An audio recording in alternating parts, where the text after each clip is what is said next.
Et bonjour à tous, bon ça fait longtemps que j'avais pas fait une vidéo YouTube, je vous avoue que le format TikTok m'intéresse un peu plus et je suis plus à l'aise là-bas. Mais bref, on va passer directement sur le challenge 200 to 100K dollars. Donc j'ai 9 trades et on est sur un sans faute. Donc on est passé de 200 dollars à 800 dollars actuellement. Donc dans 2 trades normalement on passe le cap des 1000 dollars. Je vous partage aussi les petites cartes de PNL comme celle-ci. Donc pour chaque trade, hop, ici, ici, bref, vous les retrouverez dans le Discord, dans l'onglet 200 to 100K.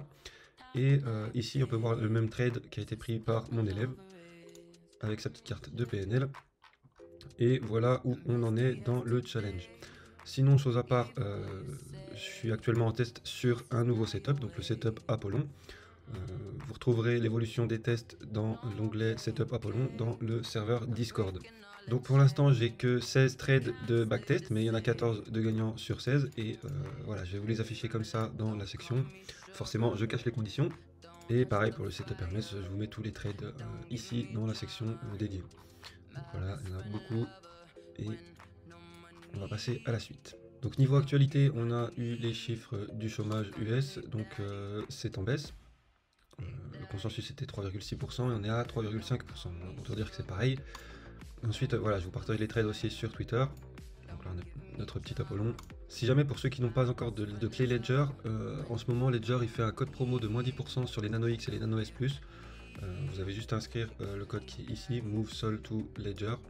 Donc ils font ça suite au hack qu'il y a eu sur le wallet Sople, qui a siphonné plus de 6 millions de dollars de fonds crypto dans les wallets de la blockchain Solana. Donc voilà, si jamais vous trouverez un lien sur le Twitter avec le code promo juste au-dessus. Ensuite, on a ce petit graphe qui est pas mal intéressant. Donc la courbe que vous voyez ici, ici et ici, c'est le Realized Price. Et on peut voir que à chaque fois, dans chaque bear market, le bottom ultime s'est construit justement sous cette courbe. Donc là, on peut voir qu'en 2022, on a passé seulement un mois sous la courbe et qu'actuellement, on est repassé au-dessus. Mais que si on regarde les historiques, on devrait y passer plus de temps que ça. Donc on pourrait retomber en dessous pour repasser quelques mois pour construire un bottom. Bref, c'est à prendre avec des pincettes, mais c'est sympa comme information. Ensuite, donc, on commence à avoir des mouvements militaires un peu chelous de la part des Chinois vers Taïwan. Donc voilà, peut-être une nouvelle guerre qui va éclater. Et c'est pas bon pour les marchés, forcément. Donc à surveiller de près. Ensuite, pour les Français qui utilisent encore Binance, je vous conseille de lire ce petit truc là. Ça fait un peu froid dans le dos. Moi personnellement, j'ai tout bougé sur Bybit. Et si jamais vous voulez vous aussi migrer, vous retrouverez des liens dans Link Official dans mon Discord ici. Et vous avez tout un tas de liens ici. Donc là, vous avez Bybit. Donc voilà, là plus bas, on retrouve l'affaire liée au hack sur Solana, parce que j'avais suivi de très près cette affaire. Donc il y a eu environ 8000 wallets drainés, touchés par cette faille pour environ 6 millions de dollars. Et ça provient, c'est une faille qui provient de Slope Finance, donc c'est un portefeuille Solana, un portefeuille Slope. Et apparemment il y a eu une mauvaise gestion des clés privées de la part des développeurs. Bref, si ça vous intéresse, il y a des articles qui traitent du sujet. Et je vous ai partagé des tweets qui en parlent très bien. On avait eu aussi les chiffres sur le PIB trimestriel des États-Unis. Et voilà, une récession technique est confirmée puisque ça fait 2 trimestres d'affilée que les chiffres sont dans le négatif. Bref, on va passer sur la map crypto. Voilà, aujourd'hui on a une map rouge. Bref, on est en week-end. BTC fait un peu son stablecoin actuellement.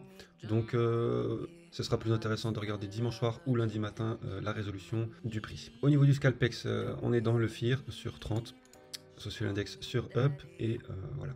On va directement aller sur les graphiques et on va commencer par le weekly. Donc on a toujours notre divergence potentielle et elle est bientôt sur le point de se confirmer. Donc je le rappelle, sera confirmée quand on aura brisé la ligne de coup ici, donc quand le prix sera passé au-dessus.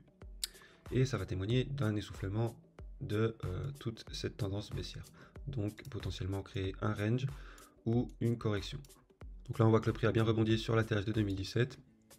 On pourrait donc poser un bottom à ce niveau-là en formant un joli W comme ceci, ou alors refaire un plus bas et poser un bottom entre les deux ici pour ensuite repartir. Au niveau de l'EMA 200, ici on peut voir qu'on avait été rejeté quand on a tenté de la casser, et la semaine d'après on a réussi à passer au-dessus.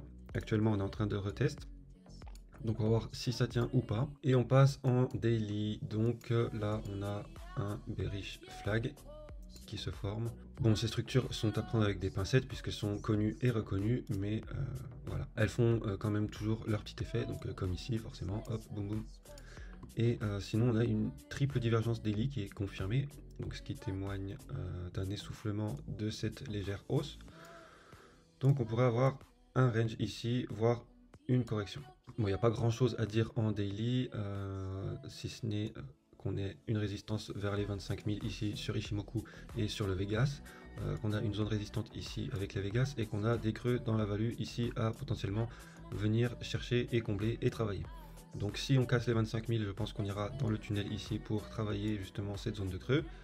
Et si on se fait rejeter par les 25 000, on ira plus bas pour manger toute la liquidité qu'on a créée au sud, soit pour retester l'ancien plus bas ici, soit pour le briser et construire un bottom plus bas. Donc voilà, on va passer sur la vue en 4 heures. En 4 heures, on a une divergence haussière ici, donc ça justifie le range qui est en train de se construire ici, puisque c'est un essoufflement de la petite baisse qu'on a là. Donc on est bien dans notre bearish flag ici. On a toutes ces liquidités sud qui attendent bien sagement et qui se sont construites durant justement la hausse qu'on a ici dans ce canal. On retrouve la résistance Ishimoku au 25 000 avec le tunnel Vegas au même endroit. On a un pivot yearly ici à ce niveau-là sur les 26 000 et ça correspond avec l'ancien plus bas ici. Et on a une trendline ici. Donc si on remonte, on a pas mal de résistance. On a la première à 25 000 ici, on a la deuxième à 26 000 et on a la troisième aux alentours des 28 000, 27 28 000. Donc voilà, mais actuellement on peut voir que le prix il patine un peu quand même à faire des plus hauts. Donc on fait bien des plus bas toujours plus hauts et des plus hauts toujours plus hauts. Donc une tendance haussière, mais là on voit vraiment que ça manque de vélocité et de volatilité et qu'on patine un peu sur place. Donc qu'il y a un peu un manque d'intérêt et actuellement on est le cul entre deux chaises, donc on pourrait vraiment soit aller chercher une résistance au nord, soit aller chercher toutes les liquidités au sud. On passe vite fait sur Kingfisher, les maps de liquidation. Donc on peut voir que c'est assez bien rempli au sud comme au nord, donc ça revient à ce que je disais tout à l'heure, qu'on a le cul entre deux chaises. Donc on a des gros points de liquidation sur les 34 000, sur les 28 000, les 20 000 et les 18 000. Allez, on se fait un petit tour sur Glassnode. On voit ici qu'on a quitté la zone verte du MVRV Z-Score. Donc cette zone verte, ça l'indiquait les potentiels moments de bottom. Personnellement, je pense qu'on va y retourner puisque sur cet indicateur-là, on n'a pas encore été dans la zone verte. Et on voit qu'à chaque bottom, on y a fait un bon petit tour. Donc là, on est revenu aux alentours des 61% de supply en profit. Et dans les zones de bottom, on était passé sous la zone des 50%. Ici, on l'a pas encore fait. Au niveau du net unrealized profit and loss, on a fait notre tour dans la capitulation, donc dans la zone rouge, et là on l'a quitté, donc comme le VRZ score. Maintenant on est dans la zone hope et fear, mais voilà, ça ne veut pas dire qu'on peut pas rechuter encore une fois plus bas pour refaire une frayeur à tout le monde, parce que selon moi beaucoup trop de retail qui ont acheté ici et qui sont beaucoup trop bulles pour la suite, et ça peut pas forcément aller. Donc voilà pour cette petite vidéo. N'hésitez pas à rejoindre le groupe Discord, vous trouverez un lien ici dans la bio Twitter, à me suivre sur tous les réseaux, sur Instagram, sur TikTok, vous abonner à la chaîne YouTube. Et si vous êtes intéressé par le challenge ou les setups, je vous invite à rejoindre le groupe Discord. Vous trouverez tout un tas d'informations là-bas, ainsi que des sections pour les news, des analyses techniques quotidiennes, des chats pour discuter entre nous. Et voilà, bref. Sur ce, je vous dis ciao.